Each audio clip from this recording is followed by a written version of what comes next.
안녕하십니까. 국민에게 보고하다 김태호입니다.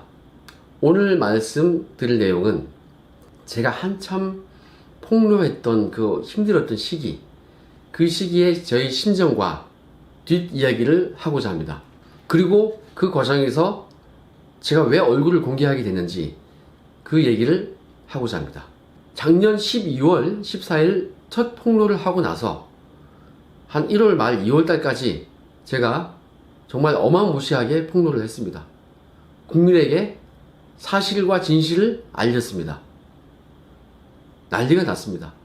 문재인 정부가 출범한 지 17개월 만에 이 서슬퍼런 정권 초기에 이 하위직 실무자가 문재인 정부의 첫 반기를 들었기 때문입니다. 청와대와 여권의 마이크는, 그 확성기는 저희 마이크와는 비교도 안 될 정도로 거대합니다. 당연히 제가 여론전에서 밀리죠. 그때 미꾸라지, 꼴뚜기, 피레미 등등 수많은 비난을 청와대와 여권으로부터 받았습니다. 그리고 악플러들에게 시달렸습니다. 저로서는 그 당시에 여권과 악플러들의 협공으로밖에 생각이 들지 않았습니다. 그렇게 느껴졌습니다. 그때 작년 12월 31일 마지막 날에 국회에서 운영위원회가 열렸습니다. 야당 의원들이 조국을 잡겠다고 벼르고 별려서 만든 운영위원회입니다. 그 결과 야권이 참패했습니다. 저는 그 실패의 원인을 알고 있습니다. 저는 그때 제가 쓴 보고를 조국 수석에게 보고한 것이 아닙니다. 너무 높은 사람이죠. 저는 저희 부서의 장인 사람이 반부패 비서관입니다. 저희 특감 반장이라는 직속 상관을 통해서 반부패 비서관에게 일단 보고가 된 것이죠. 청와대의 부서의 단위가 비서관실별로 나누어져 있었기 때문입니다. 그래서 그때 비서관과 특감 반장이 소환되었어야 합니다. 조국 수석의 입장에서는 저에게 직접 보고를 받은 것이 아니기 때문에 중간 연결고리가 없었기 때문에 모르쇠로 일관하면은, 그리고 저를 비난하면은 무조건 방어가 되는 매우 유리한 상황이었습니다. 이러면 야권에서는 조국 수석을 잡기가 쉽지가 않았습니다. 그런데 비서관과 특감 반장이 소환되지 않았다, 출석하지 않았다, 이러면은 그 국회 운영위원회는 파행되는 게 맞았죠. 결과를 보면 그렇습니다. 그런데 파행하지 않고 속기했습니다. 그 결과 제가 예상한 대로 참패했습니다. 판정패했습니다. 그 이유는 조국을 혼내겠다, 조국을 잡겠다, 이런 욕심이 앞섰기 때문입니다. 지금은 감정과 의욕이 앞서기보다는 치밀한 계획과 냉정한 전략이 필요할 때입니다. 아무튼 그렇게 패전으로 끝이 났고 여론은 악화되었습니다. 저는 더욱더 외롭고 힘들어졌습니다. 그런데 저는 그럴수록 힘이 납니다. 한판 붙자는 생각에 주먹이 불끈 쥐어졌습니다. 속으로 생각했습니다. 내가 누구냐? 동해 바다에서 태어나고 남해 바다에서 자라왔던 그런 기상 있는 사람 아니냐? 스스로 마음을 다졌습니다. 그래, 독고다이로 한번 붙어보자. 나는 혼자다, 그래. 혼자 한번 싸워보겠다. 이런 다짐을 했습니다.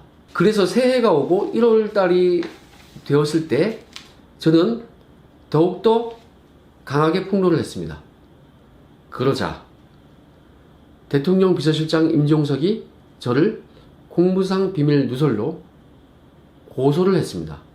검찰에 했죠.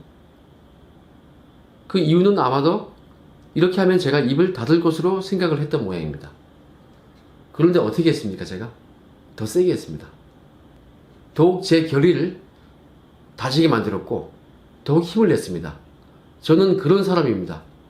밟히면 더 일어서고 굴하지 않습니다. 할 수 있는 것도 아직 많이 남아 있습니다. 그 이후로 언론을 통해서, 그리고 여러 가지 기자회견을 통해서 저희 폭로전은 더욱 강하게 이어졌습니다.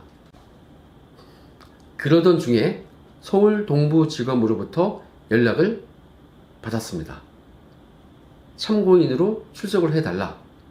1월 3일자에 와라. 알겠다고 하고서 저희 변호사 이동찬 변호사와 상의를 했습니다. 이거 나는 가족도 있고 함께 해왔던 이웃도 있고 저희 가족이 이것 때문에 얼마나 힘들까, 그것 때문에 주저스럽다 하면서 고민을 했습니다. 그런데 역시나 저와 저희 변호인은 마음이 맞았습니다. 그래, 이걸로 끝이 아니고 앞으로 계속 나올 건데 그때마다 도망치듯 출석할 수 있겠느냐, 당당히 가자, 나 떳떳하지 않는가, 떳떳하게 내 입장을 밝히고 조사 열심히 받겠다. 저는 이렇게 마음 먹고 드디어 기자들에게도 얘기를 했습니다. 그날 공개적으로 정문으로 얼굴을 공개하며 출석을 하겠다, 이렇게 알렸습니다. 그래서 드디어 1월 3일 날 오전에 제가 서울 동부지검에 출석을 했고, 그때 동부지검 앞에는 엄청난 취재 인파가 있었습니다. 저를 응원하는 시민들도 많이 와 있었습니다. 동부지검 정문 앞으로 가니 팡팡 터지는 후레쉬 세례가 이어졌습니다. 저는 그것을 받으면서 포토라인에 섰습니다. 그러자 이상하게 더욱 차분해지고 저의 상황을 설명할 수 있었습니다. 제가 머릿속에 미리 생각해 뒀던 그런 멘트를 얘기하고 당당하게 저는 참고인 조사를 받기 위해 건물 안으로 들어갔습니다. 그렇게 열심히 조사를 받았습니다. 그때 제가 생각하기로 친청와대, 친여권 언론들이 얼굴이 공개된 김에 나를 얼마나 공격하고 비난할까, 얼마나 내 주변을 괴롭힐까, 이런 걱정이 나긴 했습니다. 그런데 그날 이후 반전이 일어났습니다. 이런 상황이 나쁘지가 않았습니다. 오히려 긍정적인 여론이 더 많았습니다. 누가 저한테 이렇게 얘기했습니다. 야, 네가 인상이 좀 야비한 인상이었으면 너 욕 바가지로 얻어먹었을 거다. 그런데 네가 당당하게 나오고 떳떳하게 얘기하고 좀 진실성 있게 얘기를 하니까 다 네 말을 들어주는 분위기다. 정말 무슨 사연이 있고 저 말이 진실인가 보다. 이렇게 귀를 기울이기 시작했다고 합니다. 실제로 그날 이후에 수많은 보수단체와 변호사분들께서 저에게 연락을 주었고, 지금 저희 변호사 중에는 몇 분이 그분들입니다. 그렇게 저는 여기저기에서 많은 응원을 받았고, 제 마음속에는 종교적인 신앙심이 있기 때문에 그때 정말 감사의 기도를 올렸습니다. 그 시절 저는 정말 힘들었습니다. 잠을 이룰 수가 없었습니다. 밥맛도 없었습니다. 하지만 각오를 했기 때문에 이를 악물었습니다. 그러던 어느 날 전화 한 통이 왔습니다. 친한, 제가 알고 지내던 몇 살 위의 형님입니다. 그분이 전화 와서 이렇게 말했습니다. 니 지금 어디고? 예, 변호사실에 있습니다. 잠깐 좀 보자. 예. 나가니까 이분이 낮술을 좀 거나하게 하고 저한테 전화를 한 거였습니다. 그 제 손목을 잡고 자기가 친하게 지내는 변호사 사무실로 끌고 가더라고요. 그 제가 끌려갔습니다. 얼마나 고맙습니까? 하지만 그분과, 그 변호사분과 제가 업무적으로 이어지지 못했습니다. 인연이 어떻게 안 됐습니다. 그런데 얼마나 고맙습니까? 이렇게 응원을 많이 받았습니다. 여담인데 그분이 저를 어느 식당으로 데리고 가서 이야기를 이것저것 했습니다. 그때 그분이 이렇게 얘기했습니다. 야, 내가 니한테 얘기하는데 니 아무리 힘들어도 절대 이거는 하지 마라. 예, 알겠습니다. 넌 네 가족을 생각해서라도 니 이거는 하면 안 된다. 예, 알겠습니다. 너 진짜 죽으면 안 된다. 예, 알겠습니다. 그런데 그 이후로 너 이거 하면 안 된다는 말을 한 100번은 하더라고요.